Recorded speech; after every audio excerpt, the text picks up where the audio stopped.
This is Sports Talk with Steve Jones, a Seven Mountains Media production, your daily talk show with the voice of Penn State football and men's basketball, featuring interviews with special guests. Now, here is your host, Mr. Steve Jones. I just want to let everybody know how nervous I am today. No, I'm just kidding. Oh, the most nervous person in the world, Mr. Steve Jones. Let's start out with some local news first. Oh, local news. Okay. Well, at least, related to Penn State. Andrew Funk has signed an Exhibit 10 contract with the Denver Nuggets.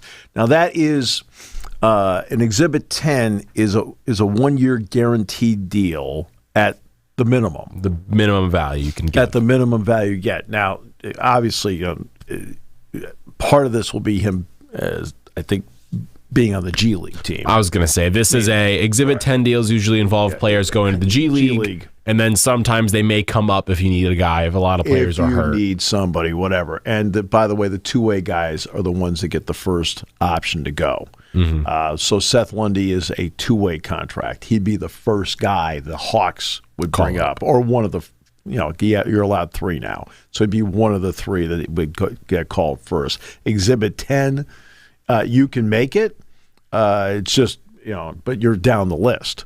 But I think that's okay. I think give him a year. He'll be in the G League. If he gets better, maybe he earns himself a 2-way contract. Oh, I mean, I remember. Could definitely happen. It was a player at Indiana, and I never thought he was a guard. Didn't think he'd make it. Like Kiefer Sykes? No. He had a nickname. But he, Yogi. Yogi Ferrell. Yogi Ferrell. So Yogi Ferrell, and I was like, I don't know. He's a really good college player. Liked him a lot, right? And I don't know if he signed Exhibit 10 or not, but he got into the G League, and guess what?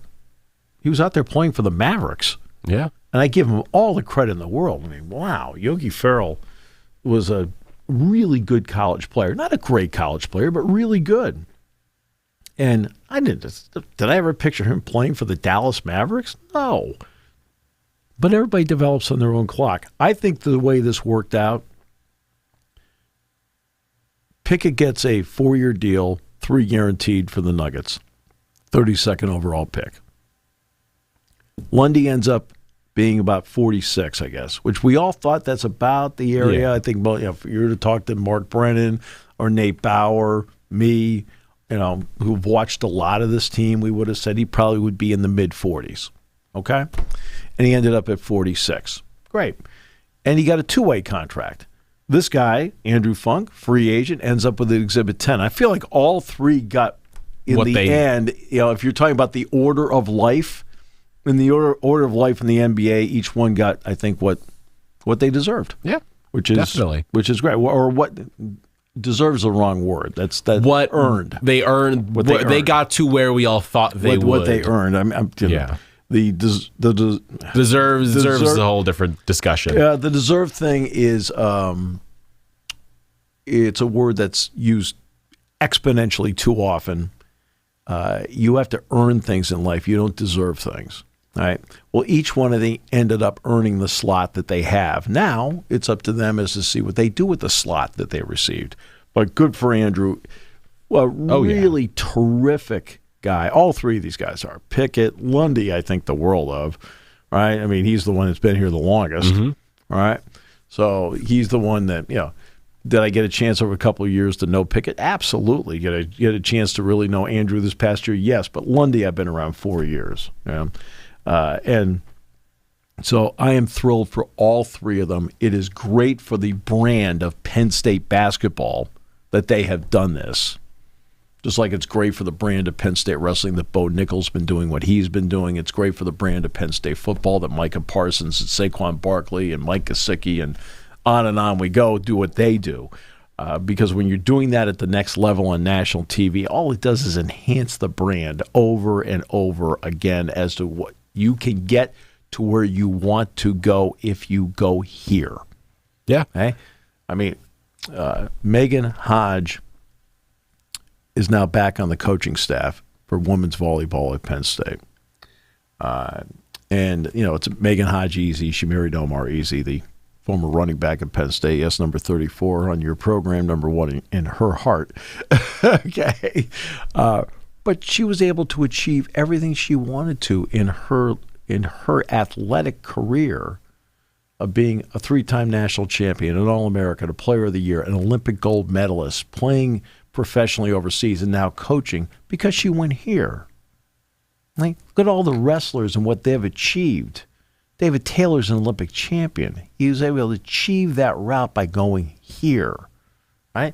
The long list of football players, including the guy that sits to my right all the time in the football booth, achieved everything because they went here. And by the way, Jack is going to be honored at the Pro Football Hall of Fame because this is the 35th year of his induction. So he's going to be honored there. And by the way, Bud Tallman is going to be honored as well for all the great work he did, well, with the Buffalo Bills primarily, because this is the Pro Football Hall of Fame, but also what he did at Navy and here at Penn State in the world of sports information.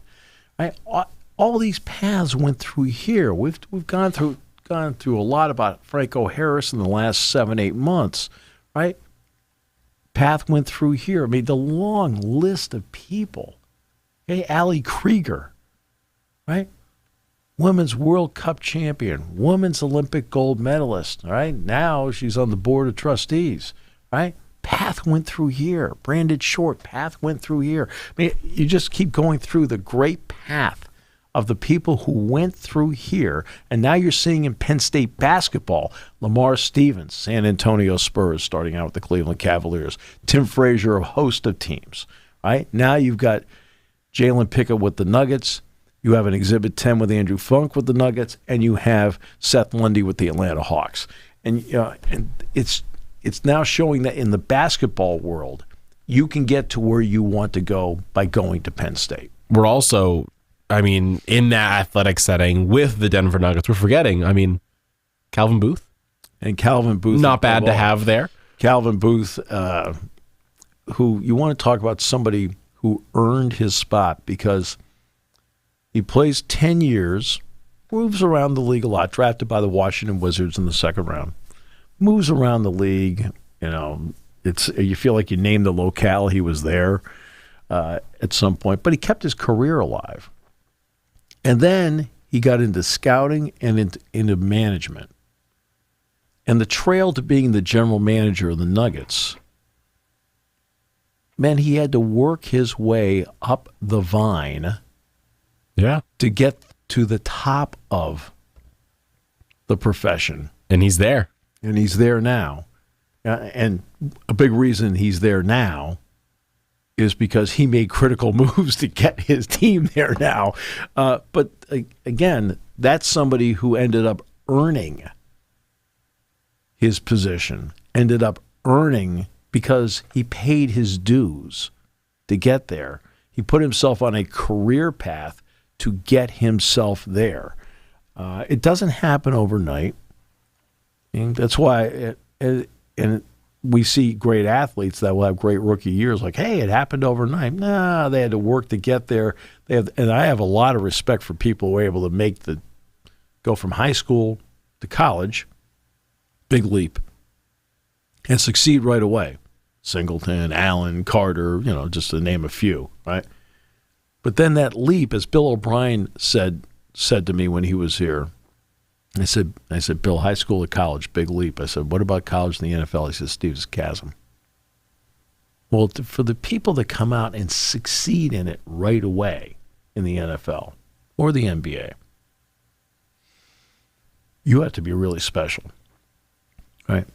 But you also have to work at it. And you can get by on your own talent to a certain point. I always tell the story about when Bill was here, and we were doing the Thursday night show at the old Letterman's, which is the old Damon's, which is the old, I don't know. Okay. And a guy asked Bill a question about developing quarterbacks. And I thought, well, this is going to get interesting. This is good. This is the fan show. Yeah, this is my job at that point is you stay out of the way because I want the fans asking as many questions as possible. It's their show. Yeah. Right? It's their chance to talk to them. And so we're on this good path as I'm listening to the question. And then he threw this caveat in. Says, of course, you didn't have to do that with Brady. I'm thinking, oh, this isn't going to go well. Right? And I was around Bill enough where I could tell when he was starting to, the meter was starting to go up.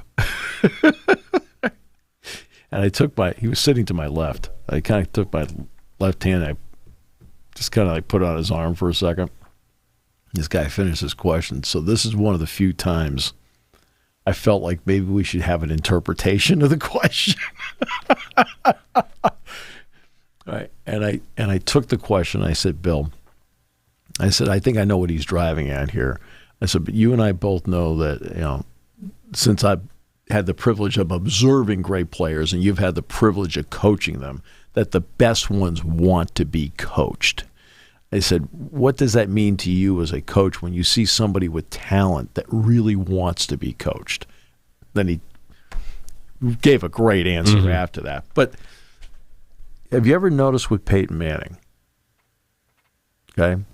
It was always Coach Dungy, Coach Caldwell, and Jim and I go back into the 80s together. Jim and I used to sit at Little League games together because our sons were playing at the same team. Right? Coach Caldwell, Coach Dungy, Coach Cutcliffe.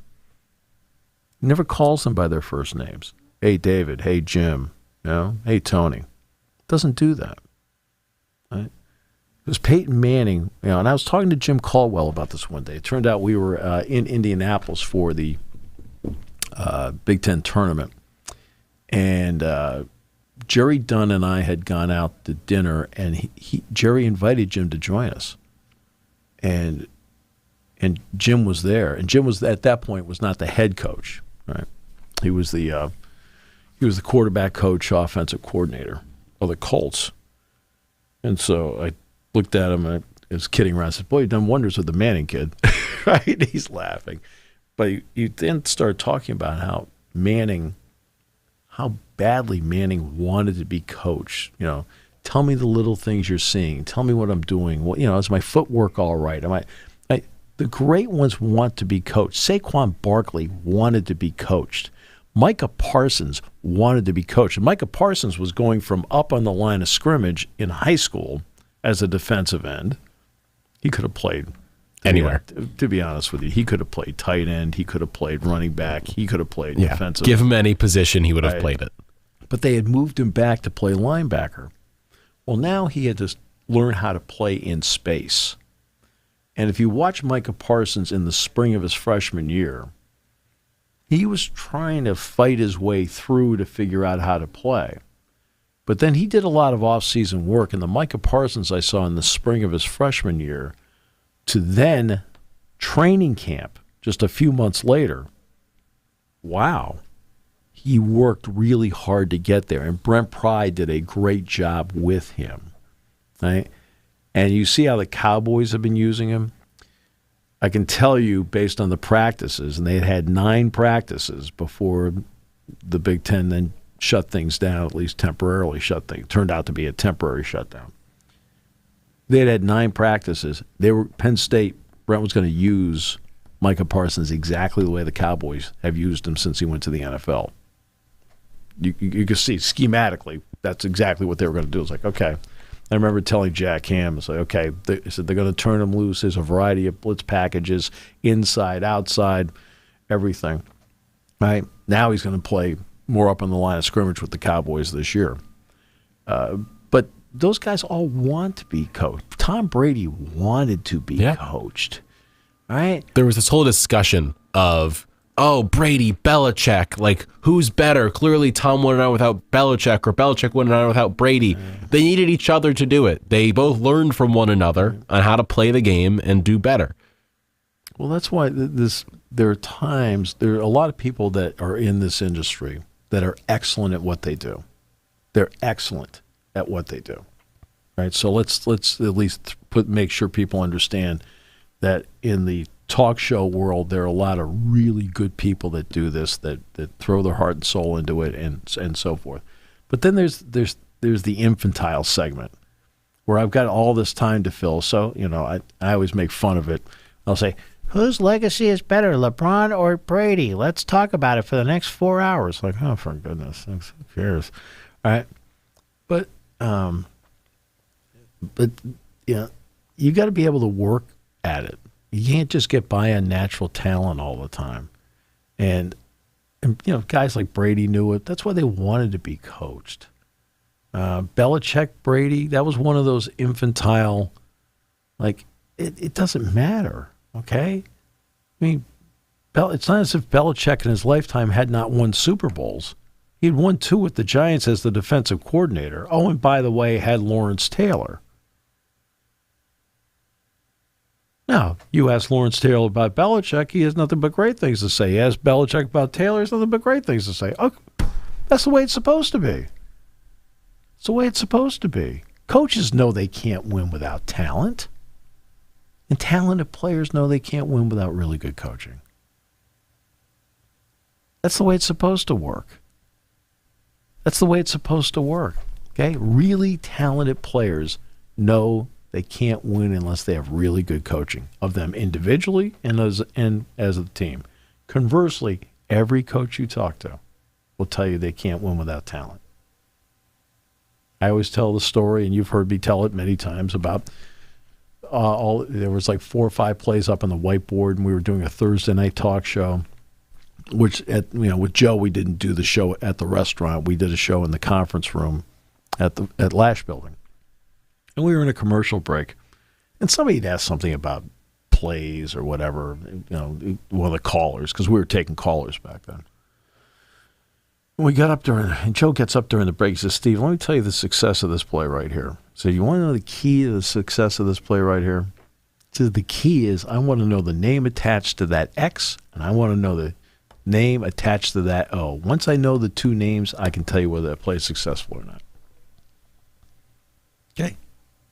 Now, that's 409 wins telling you right there what talent means, what matchups mean. That's the way it is. Mm-hmm. We were talking soccer yesterday. We talked about the creativity of Ronaldo and Messi and how they can take something and they can turn it into something because of their great natural talent, but also because of their instinct. But they'll be the first to tell you how well they were coached to get to that point. And it may not be the coach that's coaching them at this minute, but it may have been a youth coach. Right? Don't ever make the assumption that, well, he's just so talented, he doesn't need to be coached. They all need to be coached. And conversely, right? Conversely, coaches know that they need great talent like that. Right? Now, can you get the most out of it? Sure. And that's why you sit there and we talk about everybody is on their own clock. The great Bruce Parkhill story about Bruce Blake. Bruce Blake is not a household name anywhere, but Penn State basketball fans know him. And he comes in with a good recruiting class. Tommy Hovass, Brian Allen, those guys. Ed Fogel. Fogel had the red shirt his freshman year. And Hovass is now the head coach of the men's national team in Japan. Had been the head coach of the women's national team that went to the championship against the United States in Tokyo. Okay. Tom was a great player here. Really great college player. Had a cup of coffee in the NBA with the Atlanta Hawks, as a matter of fact. All right. Fogel was terrific here, but then he ended up playing in Japan as well. And Brian Allen started. Right? But the guy that was kind of like the odd guy out was Bruce Blake. So one day I'm at practice, and it was after practice, and I said, Bruce, how's Bruce Blake coming along? He goes, Steve, he's doing all right. He says, he's getting it. He said, but let me tell you something. He says, I see something in him, and if he keeps going on the path he's going right now, by the time he's a junior, now remember, this is his freshman year we're talking about. It's midway through the freshman year, like maybe January. He said, by the time he's a junior, he's going to be a really good player for us. That always stuck with me because it then emphasized to me that in the mindset of a coach, he could see that the player on his own clock was going to get there. And when Bruce Blake was a junior, he took off and flourished. And then ended up being a really good Atlantic 10 college basketball player. Right? But the first 2 years, got a little bit better, but not enough to see playing time. Got a little bit better, not enough to see playing time. Then all of a sudden the game slowed down for him, and then his talent took over because he was coached well, and he also had developed a lot of confidence in himself to play. Everybody has their own clock. Singleton and Allen, their clock was pretty good. Abdul Carter, clock pretty good. Other people, it takes a little time. You know whose clock I'm wondering about? I'm wondering about Saquon Barkley's clock. Because this is a really good one, Kyle. It's not just about Saquon Barkley at this point.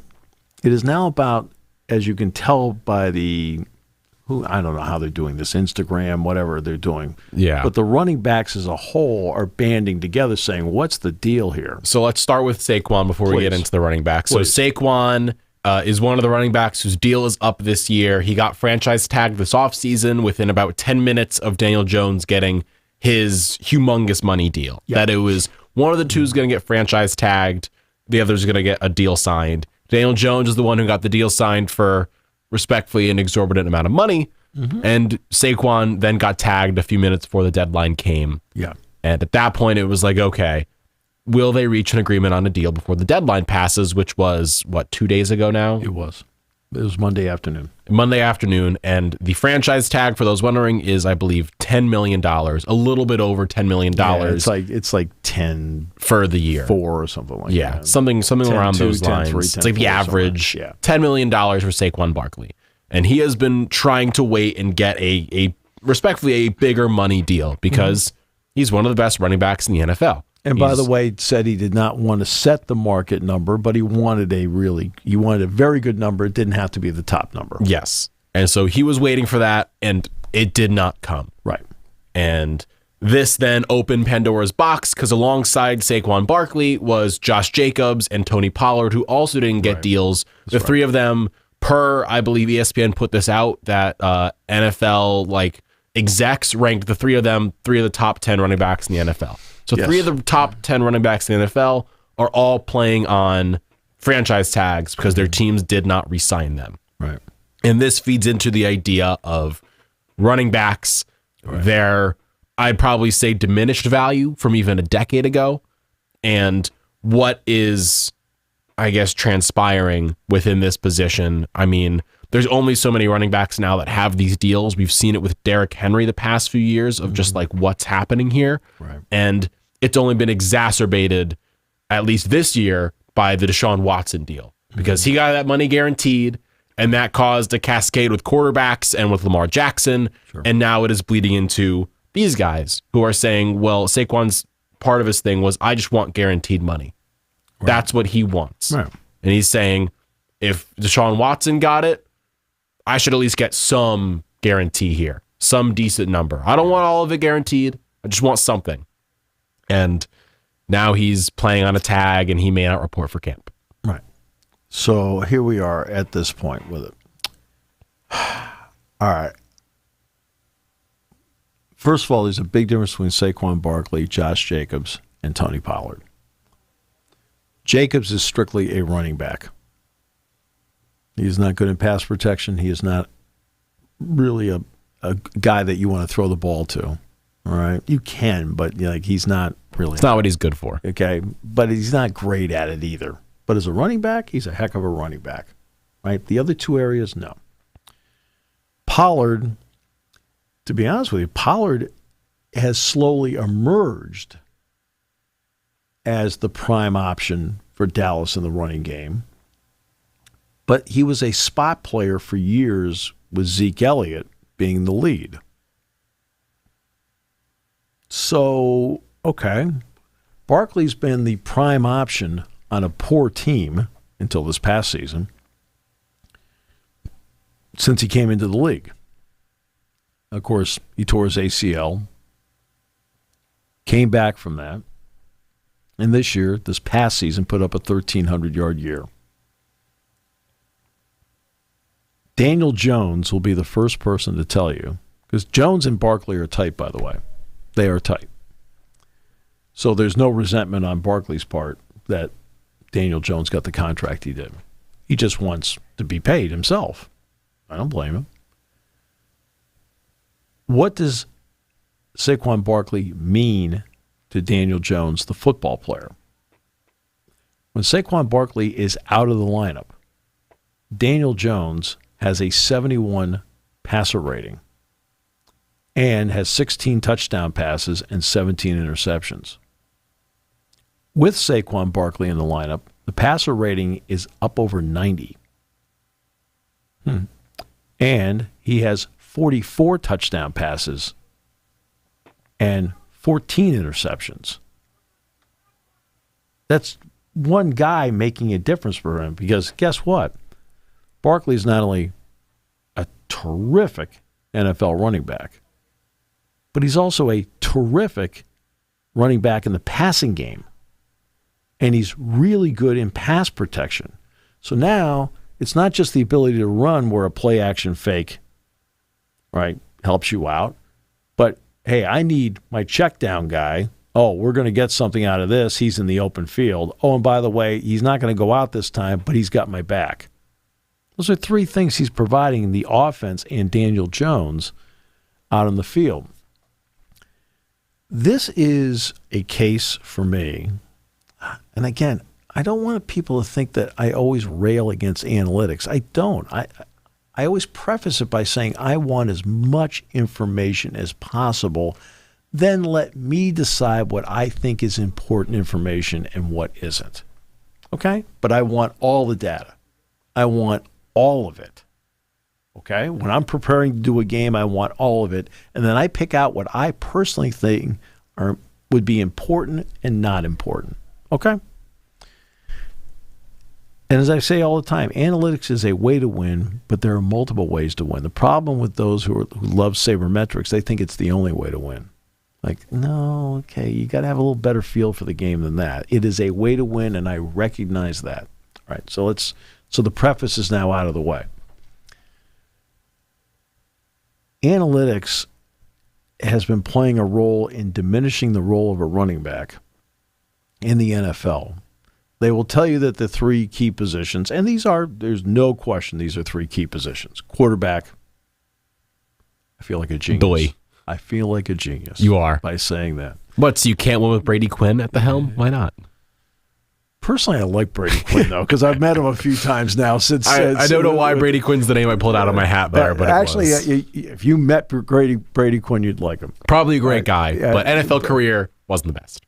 And you know who told me when he was at Notre Dame, because Penn State had to play Notre Dame with Brady Quinn. You know who told me? He says, I don't think he's going to have a good NFL career.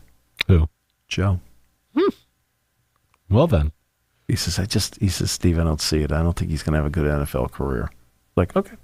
It was just a side conversation. Yeah. You have a lot of side conversations in your life. Oh, yeah. Right. So you need a quarterback to win. Okay. Quarterback's left tackle. Makes sense. Left tackle. Blind side. Right. Olu. The reason he's going to get picked quite high. Yeah. Okay. And a rush defensive end. Again, makes sense. Three positions you need to win. Right. So three positions you need to win. Right. And Aaron Donald, defensive tackle, he's an enigma. That's a bonus. Okay. That's, and the Rams are the ones that have been reaping the benefit of that bonus forever. But really the three have been quarterback, left tackle, defensive end.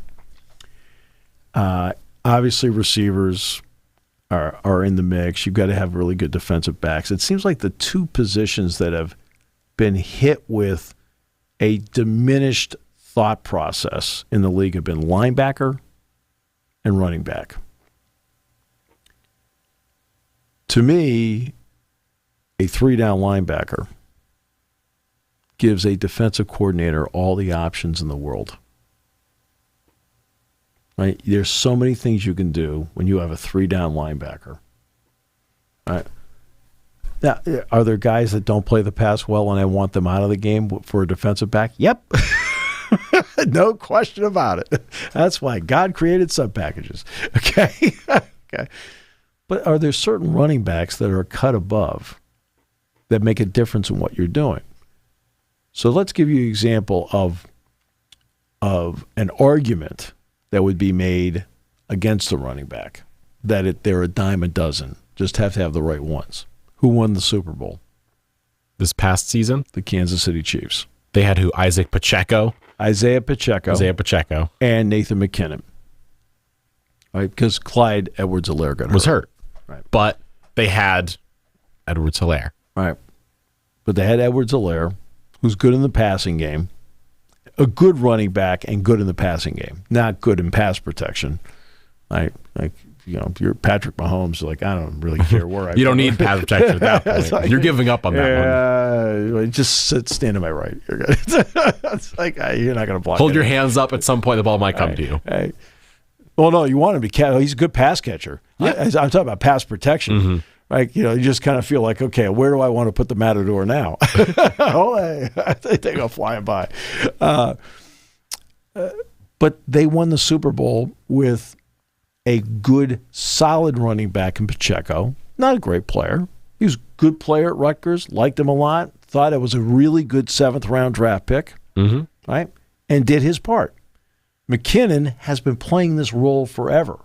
Vikings, now with the Chiefs. Right? They're not in Barkley's category. But they won the Super Bowl with those guys. What did Leonard Fournette mean to Tampa Bay when they won? Playoff Lenny gave him a running back. Yeah. He was there to be a reliable set of hands to get you the yards you need. Yet, the Rams won the Super Bowl, and their primary guy was hurt. Okay, the kid out of Florida State, Akers. Yeah. Right? He was hurt. They got by with other people.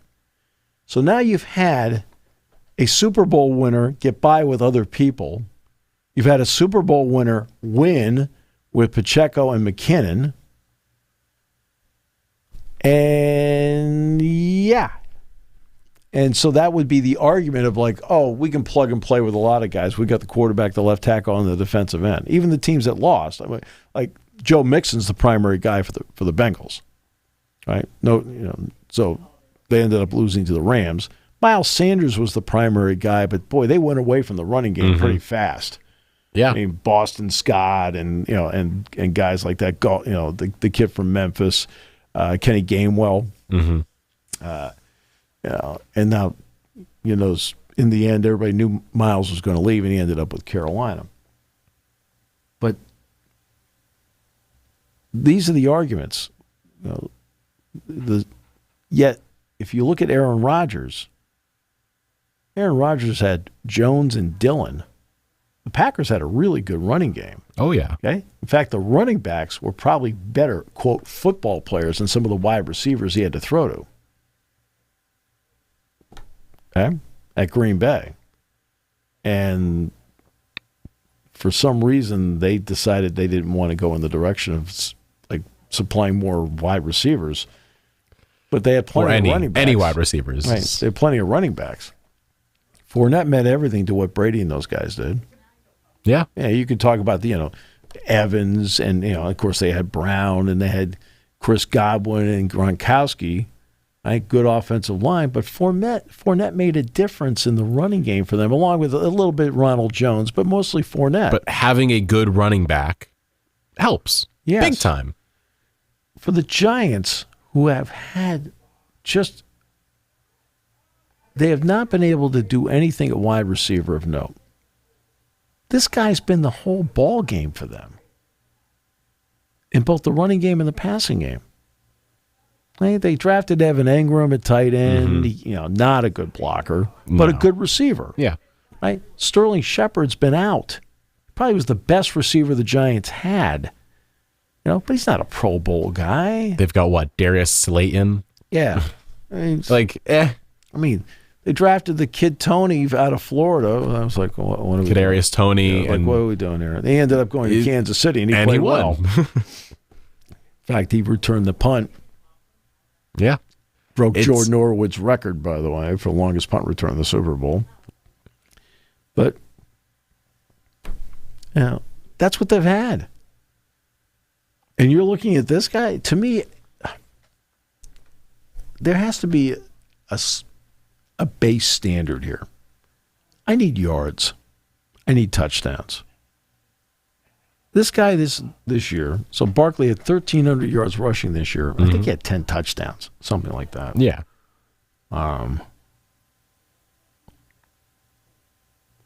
And so I'll look up Barkley's numbers here very quickly.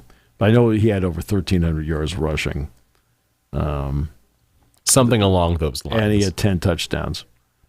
Let's see here. While you're looking that up, Barkley, by the way. 1,312 yards, 10 touchdowns. You doubt me all the time. I never doubt you, Steve. You doubt me all the time. He had 57 receptions this year, another 338 yards. Okay? So you're talking about 1,650 yards for this guy with 352 touches.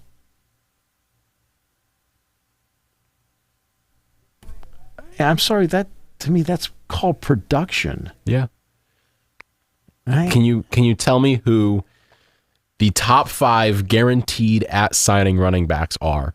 The top 5. Top 5 guaranteed money at signing. Because this is kind of what Saquon was going for here. He wanted about, I believe it was $22 million is the number being reported. Can you tell me who the top 5 guys are? Well, Derrick Henry would be one. Derrick Henry's number 2. He's number 2 with $25.5 million. I mean, running backs in this league? There are two guys. I mean, Elliott would have been before. He would have been, but he's not. Not now.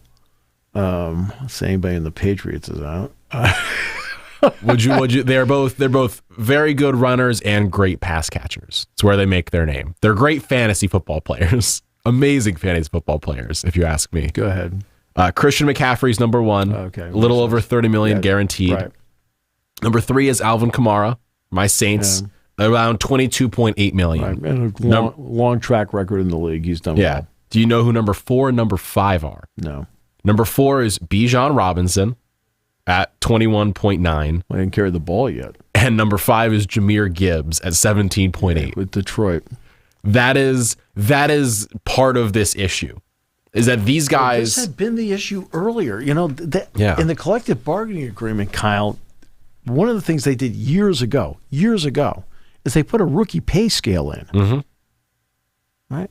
Because the veterans were sitting there saying, excuse me, why am I going into camp and I have a track record in this league and they have none and they're getting more money than me? Okay?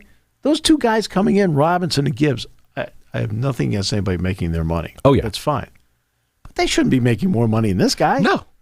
Like, they're getting their money guaranteed, which, of course, guarantees and average annual values are different, whatever. They're bonuses. The bonuses are part of the guarantee. I know that. But still, just the idea that Saquon's asking for basically the 4th highest overall average, or he's 4th highest guarantee. He wants $22 million, which is just above Bijan Robinson, barely. I think the highest offer the Giants made was 19. Highest made was 19, which would get him 5th on that list. Yeah.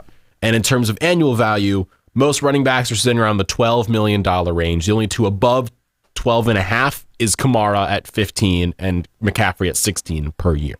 That's kind of where running backs are. Not a crazy, insane number, I don't think. Not the most insane thing in the world. And quarterbacks are going to make a lot more. I mean, it doesn't. Of course. Lamar Jackson ended up what $51 million a year, something like that. Like that. Can you tell me what? I'm pulling up. Would you want to do guarantees or average annual value? We'll give you a choice here. Both. Okay. So guarantees at signing in terms of wide receivers. So the highest guarantee we got was $30 million for McCaffrey. Yeah. Can you tell me can you name me the number 17th highest paid wide receiver in terms of guaranteed value?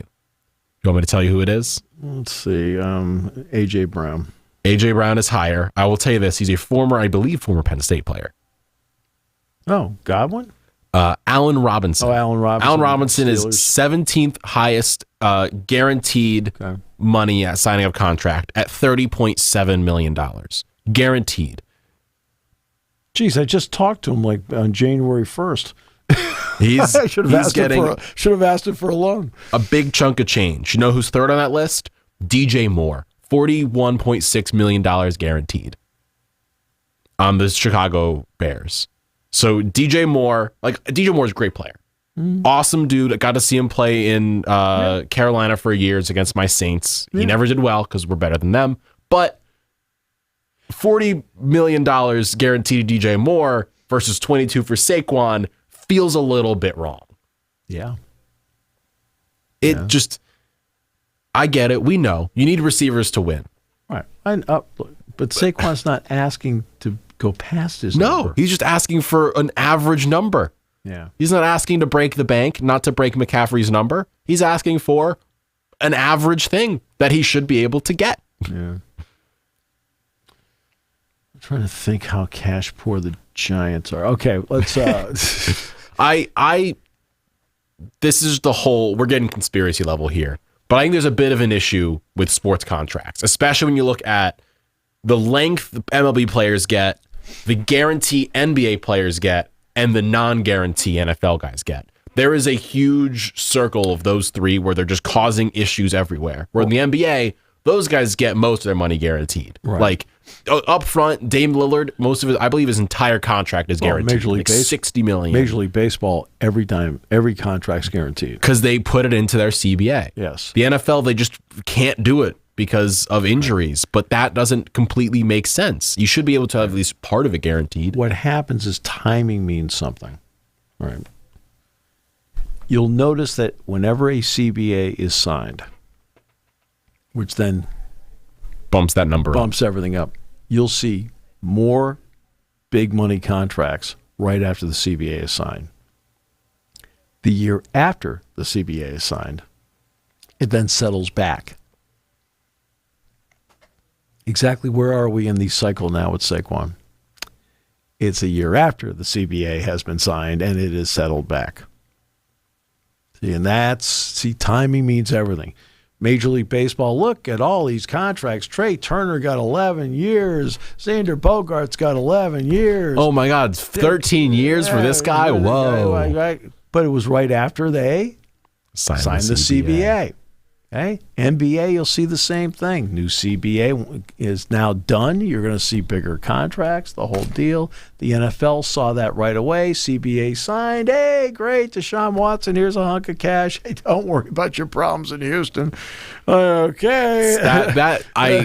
Just quick side note, that might be the most absurd contract. Just in terms of the fact that no one had ever done that in the NFL. Like that, I think, broke the NFL. Because all of a sudden you have Lamar Jackson, and now you got these guys who just are like, we now need guaranteed money. If this dude got his entire contract guaranteed, we got to get at least part of it guaranteed. And that's what his argument is, look, I'm not asking for, let's say he signs I don't know what the number would be, but let's say it's 5 years, $60 million. Mm-hmm. That's about $12 million a year. That's about the average for running backs. 5 years, 60. He's like, I want a third of that guaranteed. That shouldn't be an issue. No, it shouldn't be. Especially in a league that prints money. The new TV contracts, and we're going to year 2 of it, they're getting so much money from that. Yeah. It's unbelievable. If you were to ask any NFL owner 10, 15 years ago, so let's take Clark Hunt of Kansas City. Let's take the Mara and Tisches owning the Giants and so forth. That you'd be getting, so I'm going back now to 2008 to 2013. If you were to ask them from 2008 to 2013, do you ever think you'll ever get to this number in TV? They'd look at it and go, oh boy, it'd be like a dream. Mm-hmm. They're all getting it. There's plenty of money to pay people. You just guaranteed Daniel Jones $81 million. Half of his contract is guaranteed. I know. And it's Daniel Jones. Good quarterback. He's not great, but good. He's fun. Good, serviceable guy. There's functional, there's good, and there's great. He's in the good category. He's in the good category. You're giving him $81 million. And by the way, in a playoff game against the Vikings, performed very well. And by the way, so did Saquon Barkley. He had a great playoff game against Minnesota when they beat the Vikings. Finally gets into the playoffs and then shows everybody, how good he really is. And Daniel Jones, to his credit, played very well. But again, it is an interesting time, and it's interesting how the two positions that have been devalued have been running back and linebacker. Right? That's the way the game is played today. Well, yeah, I'm all for sub packages. Believe me, it's one of the things that when I'm in training camp and I'm watching camp, I'm looking around saying, okay, when they go to third down, they're going to take out a lineman and they're going to bring in a DB. They're going to have one linebacker. Who is it? I'm trying. Sub packages are an important part of how the game is played today. I got that. But sub-packages are also important how the game is played offensively. So, for example, James Franklin was talking about this with Penn State, and he was asked about the wide receivers, and he's right about this. So, well, the wide receivers aren't just competing with themselves as to who should be playing. They're also competing with the tight ends. There may be times where Theo Johnson and Tyler Warren are out there together. Well, at some point, that means there's one fewer wide receiver out there. Okay? Well, with the New York Giants, those wide receivers and those tight ends are also competing with Saquon Barkley as to who should be on the field. Mm-hmm. And when you look at the New York Giants and their wide receivers and their tight ends, now they did sign Waller from the Raiders, and he'll be out there. Of course. He'll play. Okay? So that takes away one more wide receiver. Are you going to tell me that the fourth wide receiver for the Giants, because we'll put Waller in there as an automatic, is better than Saquon Barkley? No. In fact, Saquon Barkley is better than the second wide receiver, the third wide receiver, and their fourth. So, Giants roster, I believe. This is per ESPN and their depth chart. Just naming some wide receivers for you. Isaiah Hodgins, Wan'Dale Robinson, Jamison Crowder, Darius Slayton, Jalen Hyatt, Paris Campbell, Sterling Shepard. Would you pick any of those guys over Saquon Barkley at any point in time? No. There's your answer. And that's the difference. And the versatility he can give you, because he can split out and line up. You can play from the running back spot. You can put him on the wing. There are a lot of things that you can do. I mean, if you're Brian Daboll, are you looking at Joe Shane and saying, hey, I sort of need this guy? Yeah.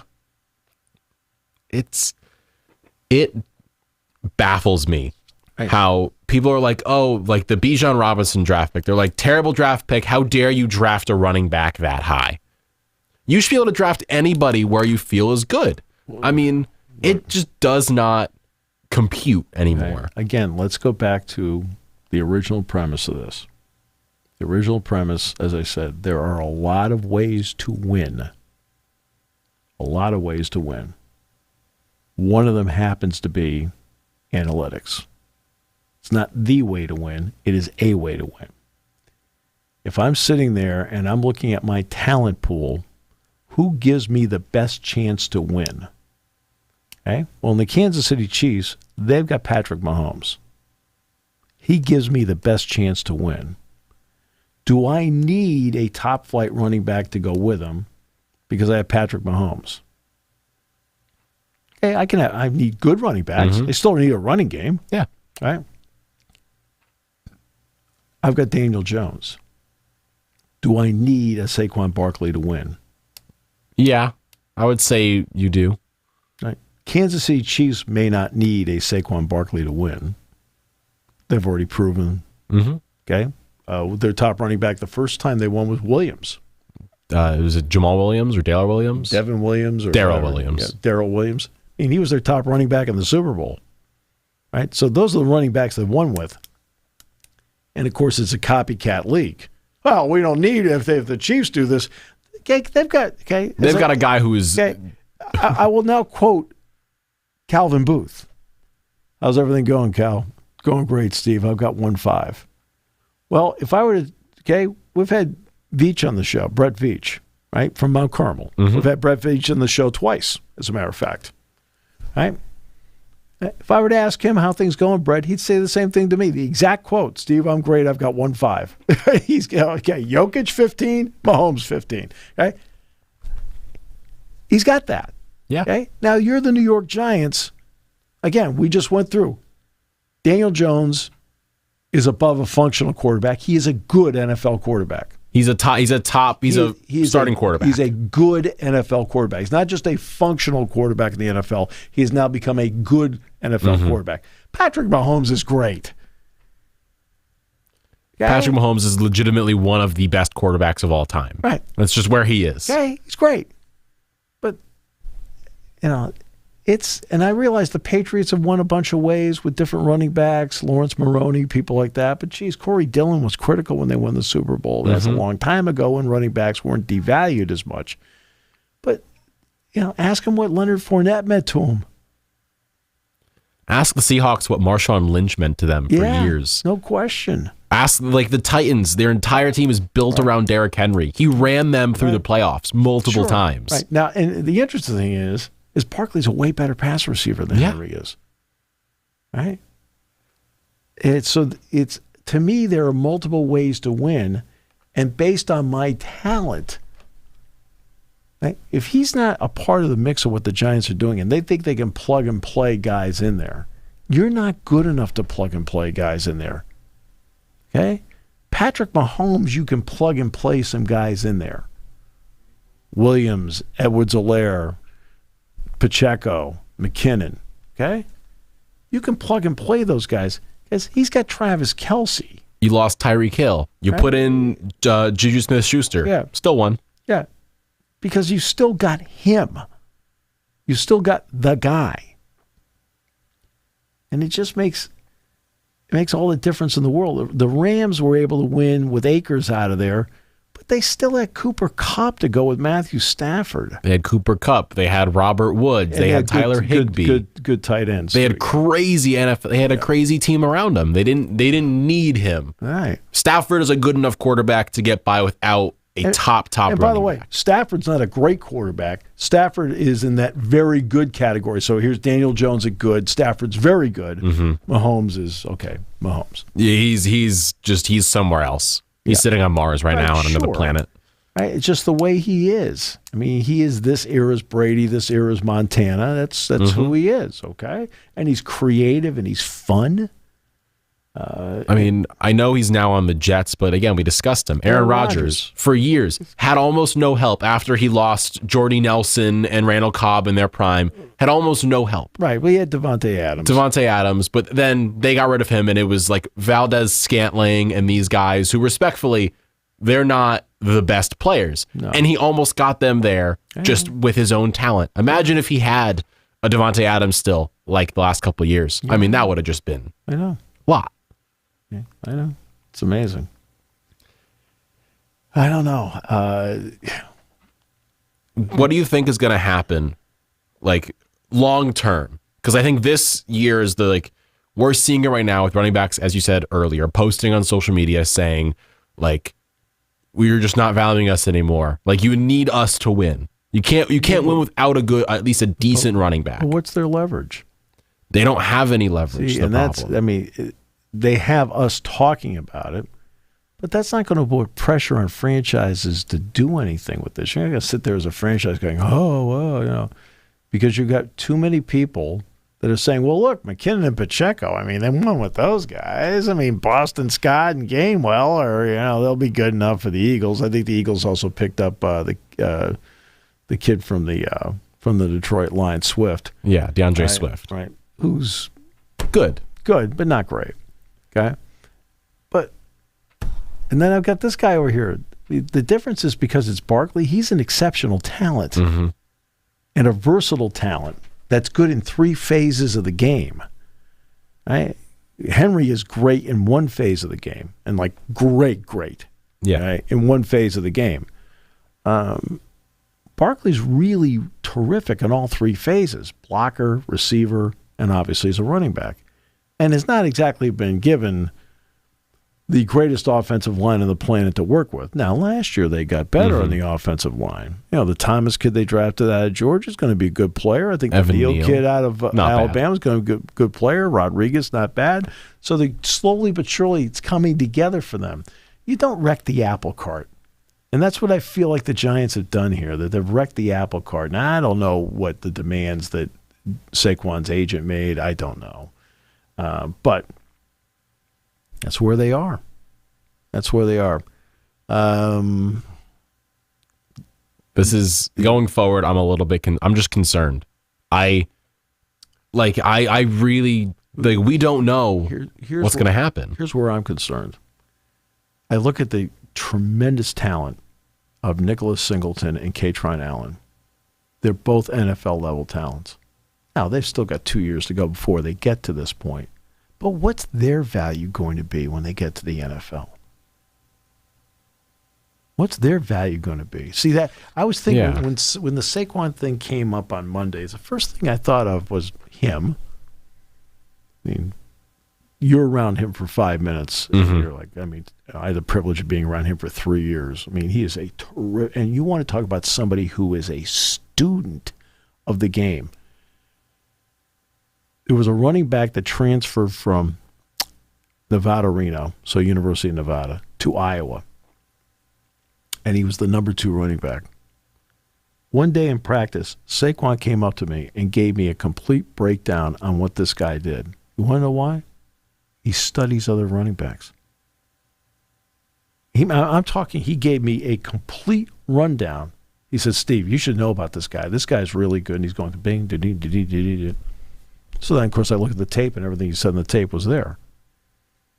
Right? But this is who he is. He's into what's going on. He studies other running backs. He studies the game. Right?